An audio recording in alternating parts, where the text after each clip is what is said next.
وَلَا تَأْكُلُوا أَمْوَالَكُمْ بَيْنَكُمْ بِالْبَاطِلِ، ایک دوسرے کا مال حرام طریقے سے مت کھاؤ، آپس میں ایک دوسرے کا مال ناحق طریقے سے مت کھاؤ، باطل کہتے ہیں ناحق طریقہ، ٹھیک ہے۔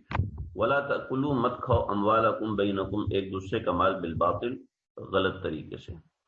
نبی کریم صلی اللہ علیہ وسلم نے ارشاد فرمایا، اس حدیث کو آپ سمجھ لیجئے، آپ نے فرمایا لا يحل مال امرئ مسلم الا بطیب نفس منہ۔ آپ صلی اللہ علیہ وسلم نے اس آیت کو یوں بیان فرمایا، کسی مسلمان کا کسی دوسرے مسلمان کا مال استعمال کرنا جائز نہیں ہے الا یہ کہ طیب نفس ہو، سوائے اس کے کہ طیب نفس ہو۔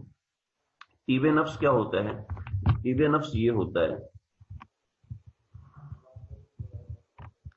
اس کو کہتے ہیں طیب نفس، ٹھیک ہے، ایسے لکھتے ہیں طیب نفس۔ طیب نفس کیا ہوتا ہے؟ طیب نفس یہ ہوتا ہے کہ خالد بھائی ہیں، وہ آپ کے پاس آئے، آپ نے ان کو کھانا کھلایا، ٹھیک ہے، تو آپ نے اپنی خوشی سے کھانا کھلایا، اس کو طیب نفس کہتے ہیں، یہ ایک درجہ ہے۔ دوسرا درجہ طیب نفس کا یہ ہے کہ خالد بھائی نے آپ سے گاڑی مانگی، تو اب آپ نے کہا یار یہ گاڑی مانگ رہا ہے، اب اس کو دیں گے تو مسئلہ ہوگا، نہیں دیں گے تو بھی چلو یار دے ہی دو، اب وہ مانگ لی ہے تو اب کیا کریں، مجبوری ہے، چلو دے دو، ٹھیک ہے۔ اب یہ جو ہے، یہ جو دی جا رہی یہ طیب نفس نہیں ہے، ٹھیک ہے۔ تو اس طریقے سے کسی دوسرے کا مال استعمال کرنا جائز نہیں ہے۔ ہاں، سامنے والا ظاہر ہی نہیں کر رہا کہ میں طیب نفس سے نہیں دے رہا، تو اس صورت میں جائز ہے۔ تو وَلَا تَأْكُلُوا أَمْوَالَكُمْ بَيْنَكُمْ، اگر مومن کسی دوسرے کا مال اس لحاظ سے کھائے کہ دوسرے کے دل پہ بوجھ آ رہا ہے، تو اس سے اس کا اندر کا نقصان ہوگا، اندر کا نقصان ہوگا اور پریشانی ہوگی، ایمان میں کمزوریاں پیدا ہوں گی۔ کھانے کا ہمارے اعمال سے بہت گہرا تعلق ہوتا ہے، کھانے کا اعمال سے جتنا گہرا تعلق ہوتا ہے اتنا گہرا تعلق کسی اور چیز کا نہیں ہوتا۔ لہٰذا جو خواتین میرے درس میں شریک ہیں، میں ان سے یہ کہوں گا کہ آپ کھانا بناتے وقت ذکر اللہ کیا کریں، آپ کھانا بناتے وقت تلاوت لگایا کریں، آپ کھانا بناتے وقت دین کوئی بات لگا دیا کریں، آپ کھانا بناتے وقت کوئی حدیث کا درس سن لیا کریں کہ کھانے کے اندر اس کی برکات جائیں۔ ان الفاظ کی برکات ہوتی ہیں، اگر برکات نہ ہوتی نا تو بچے کے کان میں اذان نہ دی جاتی، جب پیدا ہوتا ہے تو بچے کے کان میں اذان دی جاتی ہے، اگر برکات نہ ہوتی تو نہ دی جاتی۔ تو ایسے ہی کھانے سے پہلے بسم اللہ، اللہ کا نام لے لیا کرو کھانے سے پہلے، کہ اس میں برکات پیدا ہو جاتی ہیں۔ ایسی ہماری خواتین گھر میں صفائی کر رہی ہیں، گھر میں کام کر رہی ہیں، کھانا بنا رہی ہیں، تو ان کو چاہیے کہ کچھ نہ کچھ اللہ کا نام اس کھانے کی زد میں آئے، اس کھانے کے اوپر پڑے۔ کیا بتاؤں، بہت باتیں کھل رہی ہیں۔ ہر چیز کے اندر ایک جان ہوتی ہے، ہر چیز کے اندر اپنی ایک زندگی ہوتی ہے۔ ہمارے نزدیک پتھروں کی زندگی کوئی نہیں ہوتی، یہ سائنس کہتی ہے، لیکن شریعت کہتی ہے کہ پتھروں کی بھی زندگی ہوتی ہے۔ پیچھے ہم پڑھ چکے ہیں ان من الحجارۃ لما يتفجر منه الانہار وان منها لما يشقق فيخرج منه الماء۔ تو اس کی بڑی اہمیت ہے، میں تفسیر میں نہیں جاتا، لیکن یہاں میں نے حدیث ذکر کی، اس کی بنیادی وجہ بھی یہ ہے کہ اس موضوع کی بڑی اہمیت ہے، اس ابواب البر نمبر 4 کو بڑی اہمیت حاصل ہے۔ یاد رکھیے گا، وہ بچیاں، وہ گھر جس کے اندر حرام کھایا جاتا ہے، ان کی بچیاں دوسرے گھروں میں جا کے پریشان رہتی ہیں۔ یہ یاد رکھیے گا، جن کے لڑکے حرام پیسے پہ پل رہے ہوتے ہیں، ان کے لڑکے کل دوسرے بچوں کو پریشان کرتے ہیں۔ عام طور پہ یہ ہوتا ہے، سب کی بات میں نہیں کر رہا، کہ حرام مال کا اثر ہوتا ہے۔ حرام جو اپنے بچوں کو کھلا رہا ہے، حرام جو اپنی بچیوں کو کھلا رہا ہے، یہ کل ایک دجل مچائیں گے جا کے۔ حرام مال اپنا ایک اثر رکھتا ہے۔ تو وَلَا تَأْكُلُوا أَمْوَالَكُمْ بَيْنَكُمْ بِالْبَاطِلِ، دیکھیں لومڑی کا گوشت جو ہے اس کو شریعت نے حرام کیا، حالانکہ لومڑی کوئی غلط چیز نہیں کھاتی ہوتی تھی، پہلے زمانے کی بات ہے، آج کا مجھے نہیں پتا۔ لومڑی کو اس لیے حرام کیا ہے کہ اس کی حکمت یہ ہے کہ اس کے گوشت میں مکر داخل ہے، اس کے دماغ میں مکر داخل ہے، تو اگر جو بندہ کھائے گا تو اس کے دماغ میں مکاری آ جائے گی، تو جو ہم کھاتے ہیں اس کا اثر ہمارے اعمال پر ہوتا ہے، ہماری عبادات پر ہوتا ہے۔ تو اللہ رب العزت نے کسی اپنا مال تو حرام کھانا تو ویسے ہی منع ہے، کسی دوسرے کا مال بھی حرام طریقے سے نہ کھایا جائے۔ ہماری خواتین کے ساتھ بڑا مسئلہ ہوتا ہے کہ کسی نے ماچس مانگ لیا، کسی نے ڈوری مانگ لی، کسی نے ہنڈیا مانگ لی، کسی نے فلاں چیز مانگ لی، کسی نے مرچی مانگ لی، کسی نے نمک مانگ لیا۔ تو اگر دل نہیں ہے تو صاف کہہ دینا چاہیے میں معافی چاہتی ہوں، میں نہیں دے سکتی۔ صاف کہہ دینا چاہیے کہ میرے پاس ابھی میں نہیں دے سکتی۔ یہ نہیں کہنا چاہیے کوئی بہانہ بنا کے، بلکہ صاف کہنا چاہیے میں معافی چاہتی ہوں، میں نہیں دے سکتی۔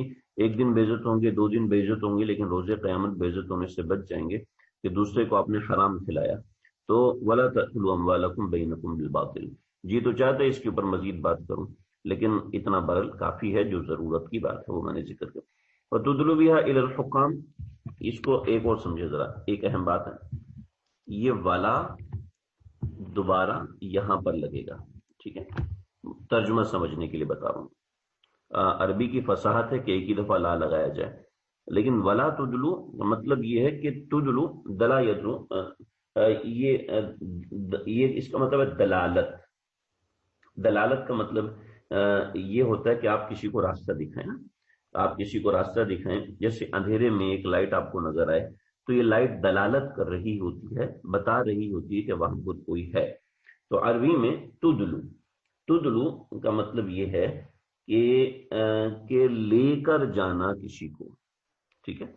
تو ولا تدلو بہا یعنی کسی دوسرے کے مال کو، یعنی مقدمے کو، الی الحکام، حکام کے پاس بھی نہ لے کے جاؤ۔ کیوں نہ لے کے جاؤ جی؟ اس لیے نہ لے کے جاؤ کہ جب تم ادھر لے جانے کا کہو گے تو یہ بندہ اس کو رشوت دے گا، یہ بندہ تم کو رشوت دے گا، تو تم کو رشوت تو بخوشی دے گا نا کہ بھئی تم نے میرے آگے بات نہیں کی۔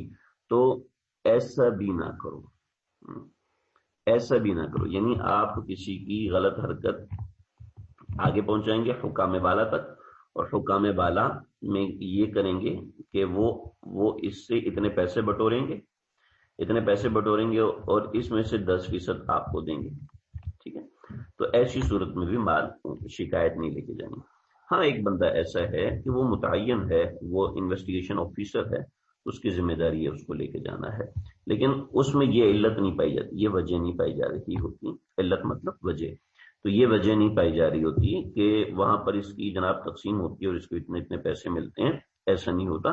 لِتَأْكُلُوا، تم اپنے تُدْلُوا بِهَا إِلَى الْحُكَامِ، اور نہ ہی ان کو لے کر جاؤ حکام کے پاس، لِتَأْكُلُوا تاکہ تم کھاؤ، فَرِيقًا مِّنْ أَمْوَالِ النَّاسِ لوگوں کے مال میں ایک فریق بن کے، بالاسم گناہ کے ساتھ، وَأَنْتُمْ تَعْلَمُونَ تم جانتے ہی ہو کہ تم کر کیا رہے ہو، یعنی تم دوسرے کا مال ہڑپنے کے لیے اس طرح کی حرکت کر رہے ہوتے ہو۔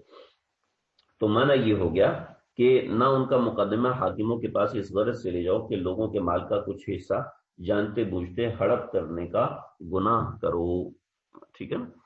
دوبارہ سن لیں کہ نہ ان کا مقدمہ وَتُدْلُوا بِهَا، اور نہ اس کا مقدمہ لے کے جاؤ الی الحکام حاکموں کے پاس، لِتَأْكُلُوا اس غرض سے نہ لے کے جاؤ، لِتَأْكُلُوا فَرِيقًا مِّنْ أَمْوَالِ کہ تم ہڑپ کرو من اموال الناس لوگوں کے مال میں سے، بالاسم گناہ کرتے ہوئے، یعنی جانتے بوجھتے ہوئے گناہ، بالاسم وانتم تعلمون جانتے بوجھتے ہوئے گناہ کرتے ہوئے تم ان کا مال ہڑپنا چاہتے ہو۔ اللہ، ترجمہ اس طریقے سے ربط کرنا تھوڑا سا مشکل ہوتا ہے، لیکن میں نے جو اس کے اندر ساری بات کی وہ میں نے آپ کو بتا دیا، پہلے بھی ذکر کیا تھا کہ ہمارا مقصود سمجھنا ہوگا، ہمارا مقصود رٹنا نہیں، صرف آیت کا معنی اور مفہوم آپ کو سمجھ میں آ جائے، ترجمہ بھی تھوڑا بہت لٹکا کے سمجھ میں آ جائے، اتنا کافی ہے، اس سے آپ کو پورے قرآن کا آئے گا، ورنہ صرف ایک آیت کا آئے گا پھر مزہ نہیں آئے گا۔ یہ بڑی اہم چیز ہے، بہت اہم چیز ہے کہ اس میں بازار بند ہو جاتا ہے کہ آپ رشوت کھانے کے تمام اسباب بند کر دیں، ٹھیک ہے؟ آپ کوئی حاکم ایسا ہے جو کہ 2 نمبر آدمی، جیسے کہ آج کل میں بہت معافی چاہتا ہوں، بہت شرمندگی کے ساتھ کہہ رہا ہوں کہ آج کل عام طور پہ پولیس اسٹیشنز کہ وہاں زبردستی کر کے لے کے چلی جی، میں تو پھر وہاں بتاتا ہوں، آپ اگر یہ حرکتیں کر رہے ہو جیسے ہمارے گھر کے باہر جناب پائپ لائن ڈل رہی ہے، تو اب پولیس کو پتہ ہی نہیں ہے کیونکہ ہماری چھوٹی سی گلی ہے. تو اب جناب صادق بھائی آئے اور صادق بھائی کہنے لگے جناب آپ بھائی یہ آپ کہاں سے کرانے چاہیے، ہمارے پاس پرمٹ ہے. پولیس والے تو چھوڑیں گے نہیں، پولیس والوں کو میں لے کے آتا ہوں، یا نہیں لے کے آؤ پولیس والوں کو، بھائی میرا آپ اس میں سے 2,000 روپیہ مجھے دیں، نہیں تو میں پولیس کو لے کے آؤں گا. تو اس طریقے سے اب پولیس آئے گی تو پولیس ڈیفینیٹلی پیسے مانگے گی، وہ تو چھوڑے گی نہیں، اور بھلے سے حکومت کی پرمٹ آ چکا ہو. تو اس طرح کے، یہ میرا کوئی قصہ نہیں، میں ویسے ایک مثال دے رہا ہوں. تو ولا تأکلوا فریقا من اموال الناس بالاسم وانتم تعلمون، اس کے اندر وہ ساری صورتیں آ جاتی ہیں، آپ حضرات اس میں بہت اچھے سے سمجھ سکتے ہیں. یہاں تک ایک مضمون ہمارا مکمل ہوا.